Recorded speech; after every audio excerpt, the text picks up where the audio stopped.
El banco le prestó a vuestra madre lo justo para que siguiera siendo pobre y poder quitarle sus tierras. Es un banco grande. Demasiado grande. Eso dijo ella. Pueden desahuciaros el viernes. Así que llueva o truene, llevad el dinero al banco el jueves y asunto arreglado.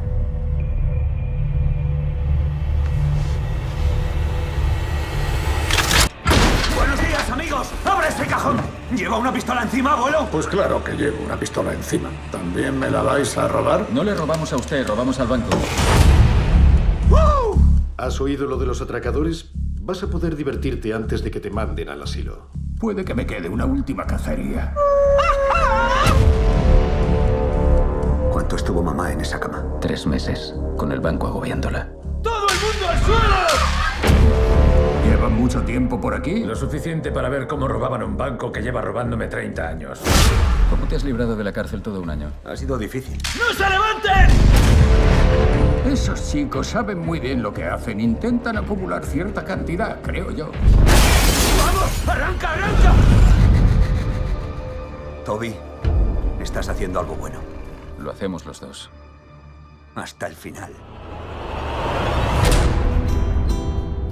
¿Quieres un consejo? Ve a ver a tus chicos y a su madre. Hablas como si no fuéramos a librarnos de esta. Nunca he conocido a nadie que se libre de nada. Nunca. ¿Y por qué aceptaste hacerlo? Porque me lo pediste, hermanito. Mama, take this badge off of me. Creo que ya tengo calados esos chicos.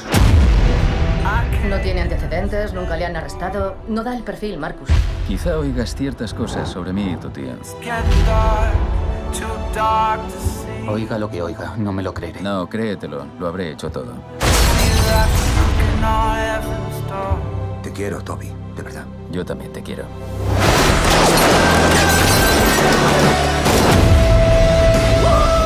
¿Quieres que nos maten? ¡Eh!